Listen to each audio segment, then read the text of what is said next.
বিসমিল্লাহির রহমানির রহিম।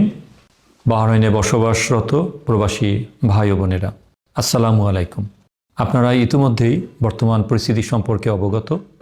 আমাদের বাংলাদেশি ভাই যিনি সম্প্রতি এই যুদ্ধের সময় প্রাণ হারিয়েছেন, আমরা অ্যাম্বাসির পক্ষ থেকে গভীর সমবেদনা জানাই। তার সাথে দুজন আহত হয়েছেন। আমরা অত্যন্ত কৃতজ্ঞ।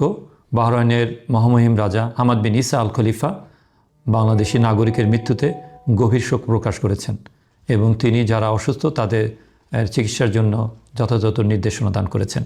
আমাদের মাননীয় পররাষ্ট্রমন্ত্রী মহোদয় ইতিমধ্যেই মাননীয় পররাষ্ট্রমন্ত্রী বাহরাইনের ওনার সাথে কথা বলেছেন। বাংলাদেশের নাগরিক যারা বাহরাইনে আছেন তাদের নিরাপত্তা এবং তাদের সুরক্ষার জন্য বাহরাইনের সরকার সকল ধরনের সহযোগিতা অব্যাহত রাখবে। আমি ইতিমধ্যে নিজেও হসপিটাল ভিজিট করেছি এবং আমার সাথে বাহরাইনের ঊর্ধ্বতন কর্মকর্তারা উপস্থিত ছিলেন।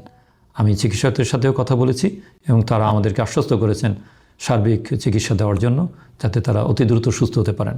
আমরা আশা করি আপনারা কোনো ধরনের যুদ্ধের লাইভ ভিডিও আপলোড করবেন না। আপনারা প্রয়োজনীয় জিনিসপত্র যেমন পাসপোর্ট, সিপিআর, শুকনো খাবার এবং প্রয়োজনীয় ওষুধ এবং অতি জরুরি জিনিসপত্র আপনাদের সাথে রাখবেন। যে কোনো প্রয়োজনে দূতাবাসের সহযোগিতা নিতে পারেন। দূতাবাসের একটা হেল্পলাইনও চালু আছে, আপনারা 33375 যে কোনো মুহূর্তে কল দিতে পারেন, অথবা বাহরাইনের হটলাইন 999-ও আপনারা কল দিতে পারেন। আপনারা ভালো থাকুন, সুস্থ থাকুন, নিরাপদ থাকুন। যে কোনো প্রয়োজনে দূতাবাসের সাথে যোগাযোগ করুন। নিউ ইয়র্ক থেকে সম্প্রচারিত TVN 24 টেলিভিশন বিশ্বজুড়ে বাঙালির কণ্ঠস্বর।